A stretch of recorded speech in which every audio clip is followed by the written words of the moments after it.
के सभी दर्शकों को सुरेंद्र मलिक का नमस्कार। आज मैं आपको मिलवाने जा रहा हूँ एक अनूठी शख्सियत से, जिनका बचपन अभावों में बीता और जवानी संघर्षों की एक अनूठी मिसाल है।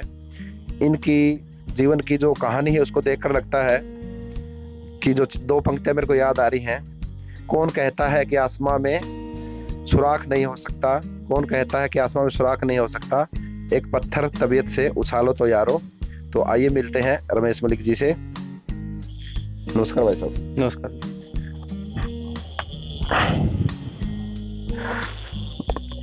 पहले शुरू करते हैं आपके बचपन से। तो अपने बचपन के बारे में कुछ बताइए। बचपन कहाँ बीता, शिक्षा कहाँ हुई आपकी? सबसे पहले तो मैं आपके चैनल द वायरल न्यूज़ के दर्शकों का आभार प्रकट करना चाहता हूँ। और अभी आप मेरे बचपन के बारे में पूछ रहे हैं, तो मेरा बचपन काफ़ी संघर्षों में गुजरा है, क्योंकि स्टार्टिंग से ही मेरा जीवन जो है पढ़ाई के कारण ही आगे बढ़ा है।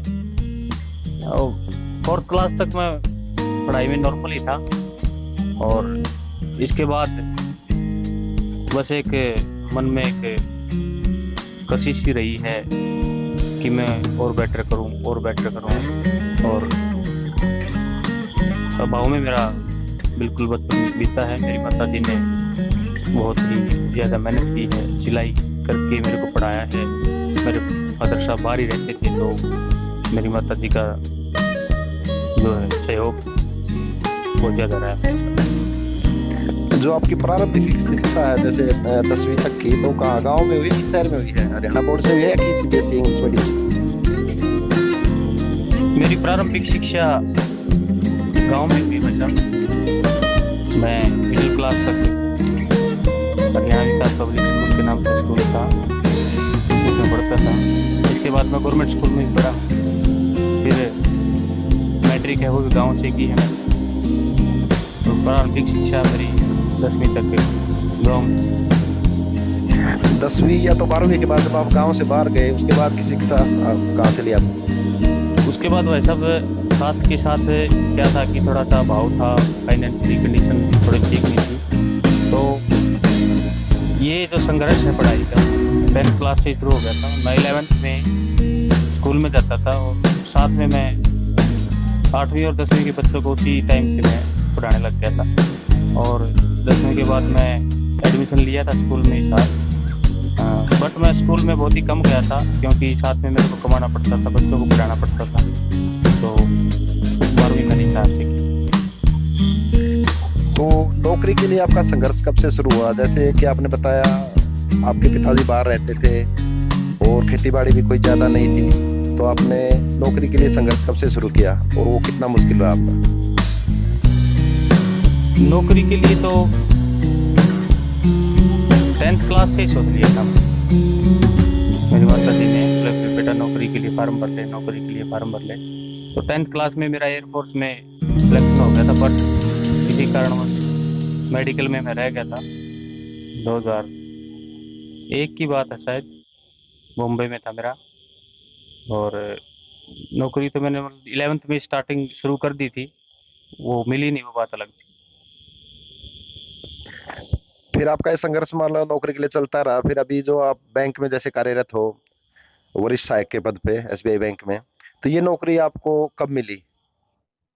मैं शॉर्ट में बताना चाहूँगा कि जैसे फिर मैंने 10+2 कर ली, एयरफोर्स में सिलेक्शन नहीं हुआ उस टाइम पे।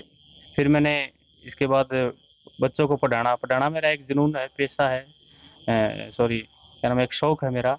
तो उस पैशन को वो 11th से ही मेरा लगातार चलता रहा। फिर इसके बाद मैंने ग्रेजुएशन किया कुरुक्षेत्र यूनिवर्सिटी से, और इसके बाद मैंने मास्टर डिग्री की एमडी यूनिवर्सिटी से। साथ में मैंने कंप्यूटर के डिप्लोमे हैं, या 2-3 डिप्लोमे और हैं, वो साथ के साथ में किए, और ये चलता ही रहा। फिर मैंने जो है बच्चों को एक थोड़े से बड़े स्तर पे पढ़ाना शुरू किया।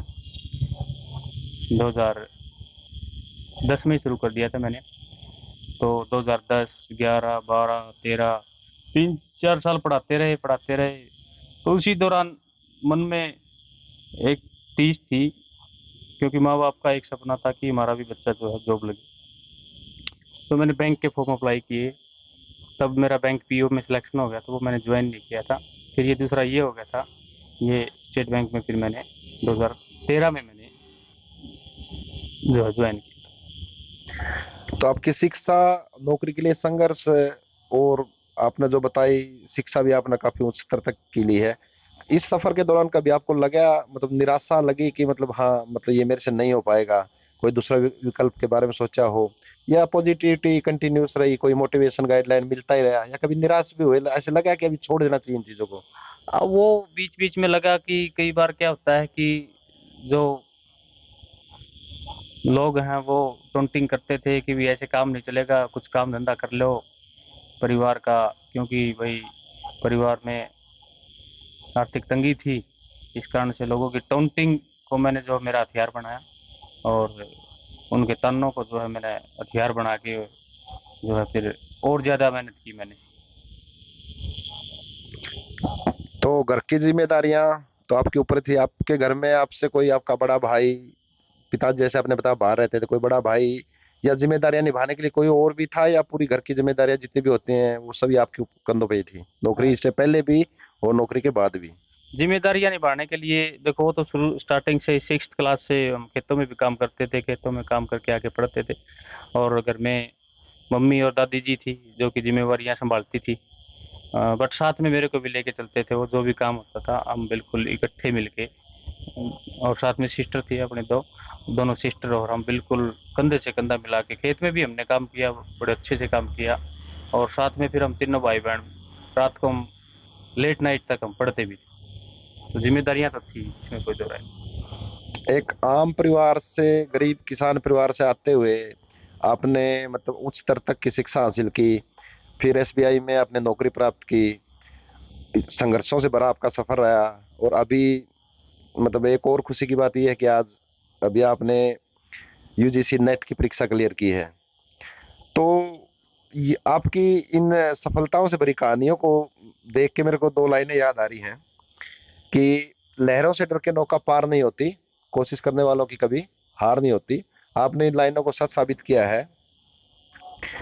तो मेरे सुनने में आया है कि आप जो सामाजिक उत्थान के कार्य हैं उनमें भी काफी अग्रणी रहते हो। जैसे अपने सरकारी स्कूल का ग्राउंड का विकास हुआ, अच्छा रक्तदान शिविर हुआ, आपने गांव में एक लाइब्रेरी की स्थापना की है बच्चों के लिए, एक प्ले स्कूल आप चला रहे हो।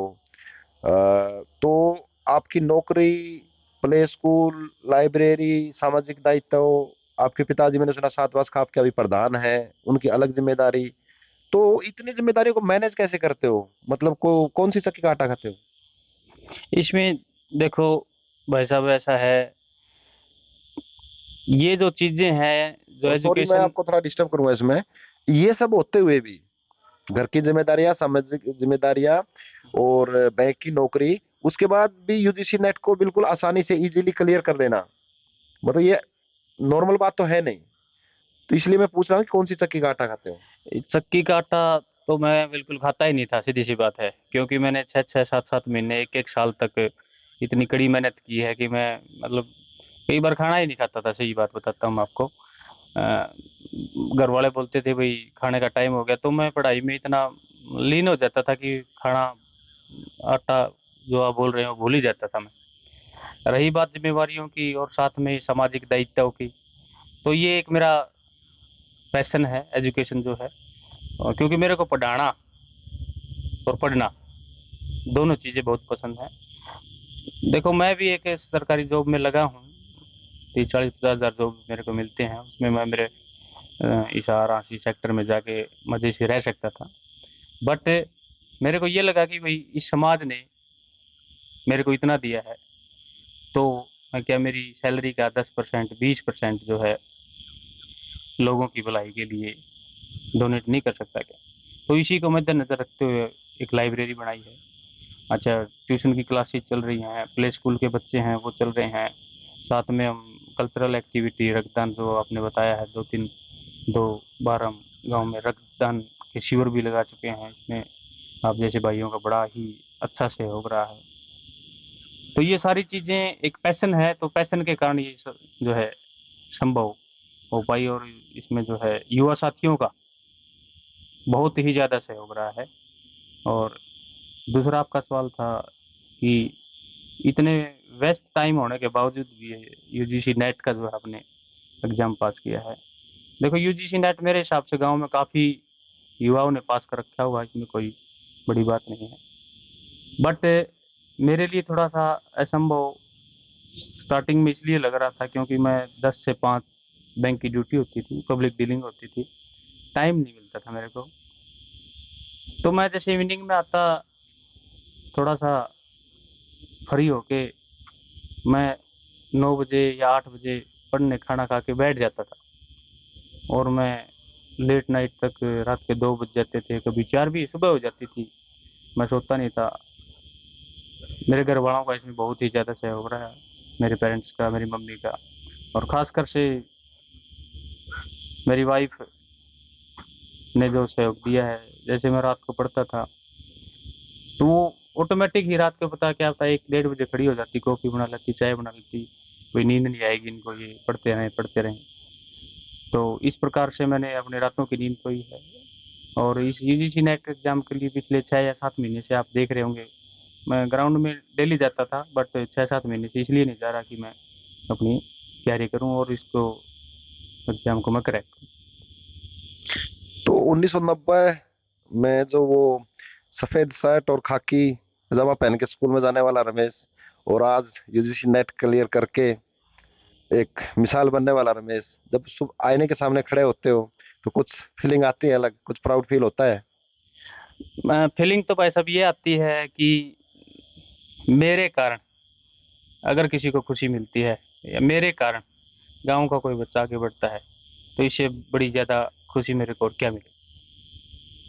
आप अपनी जो ये सफलताएं हैं आपकी एक के बाद एक, अ, मतलब उच्च शिक्षा हुआ, उच्च शिक्षा में आपके जो भी ग्रेडिंग या स्कोर रहा वो बहुत अच्छा रहा है, फिर आपने बैंक में जॉब भी लिया, यूजीसी नेट क्लियर किया, सामाजिक दायित्व निभाए, इनमें जो सबसे ज्यादा क्रेडिट आप किसको देना चाहोगे? अपने खुद की मेहनत और अपने कैलिबर को, अपने माता पिता या अपनी पत्नी उनके सहयोग को, या किसी और चीज को जो नेचुरल होती है? मतलब किसको आप क्रेडिट देना चाहोगे? आपकी गाइडलाइन, किसने से आपको गाइडलाइन मिली, किससे मोटिवेशन मिला, और क्रेडिट किसको देना चाहोगे? मेरा मेन सवाल ये है। क्रेडिट तो भाई साहब अगर किसी एक बंदे को दे दूं तो मेरे हिसाब से फिर बाकी जो बंदे हैं शायद उनकी बेइज्जती हो जाएगी। मतलब ये सभी बट चीजें एक दूसरे की पूरक हैं? हम ये सभी चीज़ें एक दूसरे से जुड़ी हुई हैं, बट फिर भी सबसे ज़्यादा जो, देखो, कुर्बानियाँ हैं, और सबसे ज़्यादा जो क्रेडिट मैं जो है दूंगा, सबसे पहले इस दुनिया में है माँ बाप हैं, वो मेरे पिताजी हैं, वो भी समय समय पर मेरा बहुत ही सहयोग करते रहे हैं। क्योंकि वो बाहर ही रहते थे, फिर भी मतलब हमारे लिए इतना सोचते थे बाहर रह के भी। और मेरी माता जी हैं, उन्होंने तो सिलाई करके वही हम को पढ़ाया है, तो ज़्यादा क्रेडिट उनको। उनके बाद जो है नंबर आता है वही मेरी वाइफ का। उन्होंने भी जो है मेरे को पढ़ने के लिए इतना प्रेरित किया कि आप पढ़ो पढ़ो, मतलब सारी सारी रात वो बोलते रहते थे, पढ़ रहे हो पढ़ रहे हो पढ़ रहे हो, और इतना मोटिवेट किया तो और साथ में जो युवा साथी हैं मेरे, उनमें आप भी एक मेरे अच्छे मित्र हो। और इस तरह सब ने, आपने भी समय समय पे जो पढ़ाई से संबंधित, एजुकेशन से संबंधित, कल्चरल एक्टिविटी से संबंधित जब भी ज़रूरत पड़ी, आप लोगों ने तन मन धन से जो है मेरा सहयोग किया, उसका मैं तहे दिल से आप सबका आभारी हूँ। और यूजीसी नेट के लिए अपने भाई है हमारा से लोकेश, जिसने मेरा लास्ट डेट में फॉर्म अप्लाई किया था, मैं उसका भी बहुत ज़्यादा लोकेश भाई का आभारी हूँ। क्योंकि अगर वो उस दिन फॉर्म शायद ना भरता तो नेट तो अप्लाई, फॉर्म तो मैंने, सॉरी, एग्जाम तो क्लियर करना था, हो सकता था कि 6 महीने के बाद या 1 साल के बाद मेरा क्लियर हो। तो ये आपने अभी जो एग्जाम क्लियर किया है, कितने अटेम्प्ट लिए आपने? ये फर्स्ट अटेम्प्ट में हुआ है या ये मैंने लिए हैं, जिसका थर्ड अटेम्प्ट था।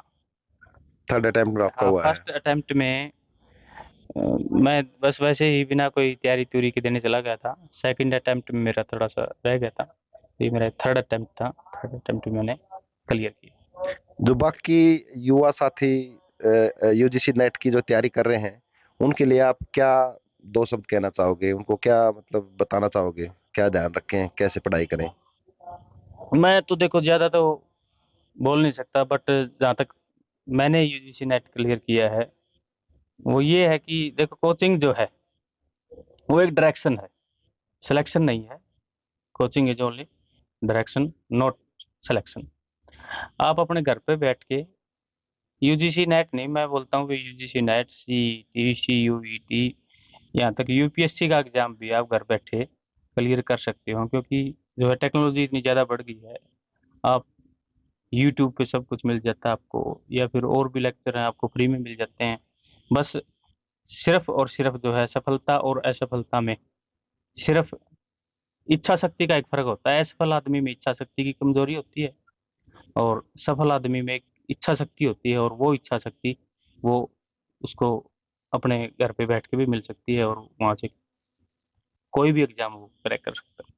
तो आपने कहीं से कोचिंग नहीं ली, आपने पूरा जो भी तैयारी किया सेल्फ स्टडी से किया? बिल्कुल सर, बिल्कुल हमने जो है मैंने जो है सेल्फ स्टडी की है। और सबसे पहले मैंने क्या किया कि देखो, टाइम तो नहीं था, ये समय का अभाव था, क्योंकि बैंक की नौकरी के बाद शायद आपको भी पता है टाइम मिलता ही नहीं है। तो मैंने सबसे पहले तो सिलेबस जो है देखा, बड़े अच्छे से रीड आउट किया, और फिर उसमें से स्मार्ट स्टडी की। स्मार्ट स्टडी के लिए जैसे मैंने हिस्ट्री से किया है तो सतीश चंद्रा है, या फिर मजूमदार सर हैं, या फिर एक मैंने यूट्यूब पे डायनेमिक एक ऐप है, सॉरी चैनल है, तो वहाँ से जो है मैंने काफ़ी मदद ली। और फिर मैंने मेरे हिसाब से नोट्स बनाए, और नोट्स बना के फिर मैंने उनको बार बार,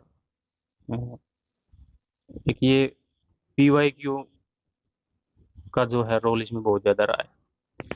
आप जो भी हैं मेरे जैसे हैं जिनको टाइम नहीं मिलता, वो पीवाईक्यू जरूर देखें। पीवाईक्यू पीवाईक्यू मतलब previous year question? Previous year question, हाँ प्रीवियस ईयर क्वेश्चन पेपर देखें, उनको ज़्यादा से ज़्यादा सोल्व करें। डेली का आप टारगेट बना लो भाई। जैसे नेट की बात करें, दो पेपर होते हैं, पहले पेपर में भी अलग अलग पार्ट होते हैं, टीचिंग एप्टीट्यूड है, अलग से है रीजनिंग है, मैथ है। तो अलग अलग जो है डेली कोशिश कीजिए कि आप जो है अपने क्वेश्चन पेपर को उसी माहौल में, अगर ऑफलाइन है तो ऑफलाइन, ऑनलाइन है तो ऑनलाइन, तो मेरा ऑनलाइन था, तो कोशिश कीजिए कि ऑनलाइन कोई आप उसी तरह पेपर दीजिए, ताकि एक कॉन्फिडेंस जो है बिल्टअप हो आपके अंदर हो। अभी जिस मुकाम पे आप हो, सरकारी जॉब आपके पास है, सामाजिक दायित्व आप अच्छी तरह निभा रहे हो, पिताजी सात पास का आपके प्रधान हैं, यूजीसी नेट आप क्लियर हो, ये यात्रा अभी बस इसका ये अंतिम पड़ाव है या अभी कोई और विजन है दिल में, कोई और ख्वाब पाले हुए हो? देखो, सीखने की कोई उम्र नहीं होती, और मैं सीखता रहूंगा, क्योंकि मैं छोटे बच्चों से भी सीखता रहता हूँ, बिल्कुल प्ले स्कूल वाले बच्चे हैं उनसे भी सीखता हूँ। अच्छा, लाइब्रेरी में बच्चे आते हैं मैं उनसे भी सीखता हूँ। मैं मतलब इसमें जो है पढ़ाई में कोई परिपूर्ण आज तक हुआ ही नहीं, तो मैं सीखता रहा हूँ और सीखता ही रहूंगा। दो लाइनें मैं भी आपको आपके लिए बोल देता हूँ। खुद ही को कर बुलंद इतना कि खुदा खुद पूछे कि बोल बंदे तेरी रजा क्या है। आखिरी सवाल, आप अपने सपनों का सुल्तानपुर कैसे देखना चाहते हो? जैसे हम बोलते हैं अपना देश सुधारना है, तो जैसे अपने खुद से शुरुआत करो, खुद सुधरोगे परिवार सुधरेगा, आपका गांव सुधरेगा, आपका डिस्ट्रिक्ट सुधरेगा, राज्य सुधरेगा, देश सुधरेगा। तो मतलब मैं पूरा देश ना लेते हुए सपनों के सुल्तानपुर को आप कैसे हाँ देखना देखो, चाहते सही हो? बात आपकी, क्योंकि एक जो विशेष जो क्षेत्र है वो अपना गांव है। और मैं अगर अपने गांव की बात करूं, अपने विशेष एरिया की बात करूं, तो हमारे पास देखो, एक तो खेती बाड़ी के भी इतने अच्छे साधन नहीं है, दूसरा जॉब बहुत कम है। और कम क्यों है? क्योंकि एजुकेशन नहीं थी। तो मैं मेरे सपनों का सुल्तानपुर यही चाहूंगा कि मेरे हिसाब से हर घर का बच्चा पढ़े और उच्च शिक्षित हो। हर लड़का पढ़े, हर लड़की पढ़े। अ, मैं सोचता हूँ कि माँ बाप भी उच्च शिक्षित हो सारे के सारे। तो जैसी ही एजुकेशन घर घर आएगी, मेरे हिसाब से सपनों का सुल्तानपुर जो हम चाह रहे हैं वो बिल्कुल ठीक हो जाएगा। अभी आपकी शिक्षा, आपकी नौकरी, आपकी पढ़ाई, इतना बिजी शेड्यूल देख के मेरे को लगता है कि आप बिल्कुल जैसे एक योगी होता है ना हिमालय में तपस्या करता है, एकांत जीवन जीना, तो क्या आप वो तपस्वी की तरह बिल्कुल इन चीजों में ही बिल्कुल बंधे हुए हो, सीमाओं में, या कोई आपका फ्रेंड सर्कल भी है, या मतलब जिसके साथ कभी एक जो नॉर्मल एक नौजवान हंस हंस अपने जो हंसी खुशी के पल बिताता है, जैसे अपने कोई सोशल फंक्शन होते हैं, उनमें आपको मतलब आपका दिल लगता है कि आपको सोशल फंक्शन में, शादी में भी ये रहता है कि चलो यारो पढ़ना है, छोड़ो 10 मिनट अटेंड कर लिया बहुत है? देखो अपनी अपनी सोच होती है। मेरा भी एक अच्छा फ्रेंड सर्कल है, और जिसमें अपना गांव भी है, बाहर से भी है, मेरे बैंक से संबंधित मित्र भी हैं। और समय समय पे जो है सारी जो शादी है या फिर और फंक्शन है उनमें वो मैं अच्छे से अटेंड करता हूँ। मौज मस्ती भी हम करते हैं। जरूरी नहीं है कि हम इसी चीज़ों में बंधे हुए हैं। तो हम जिंदगी को हम जी रहे हैं, मतलब काट नहीं रहे। साथ के साथ मतलब सीखना चलता रहेगा, साथ के साथ में अपनी जिंदगी भी चलती रहेगी। उसके लिए अलग टाइम थोड़े निकालेंगे भाई, 10 साल के बाद मैं फलां शादी में जाऊंगा, वहां नाच के आऊंगा। ऐसा तो पॉसिबल नहीं है। तो साथ के साथ ही ये जो है पैरेलल चल रहा है। तो आपसे इंटरव्यू करके बहुत अच्छा लगा।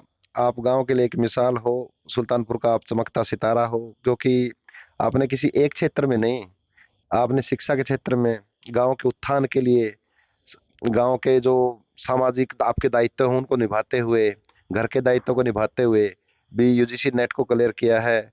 और आपके जो विजन है, जो गांव के विकास के लिए, बच्चों की शिक्षा के लिए, वो काबिले तारीफ है।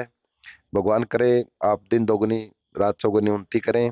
और अगला इंटरव्यू आपका होगा जब आप असिस्टेंट प्रोफेसर की पोस्ट पे ज्वाइन कर लोगे, तब आपका इंटरव्यू होगा। आपने हमारे को समय दिया, इसके लिए आपका बहुत बहुत धन्यवाद।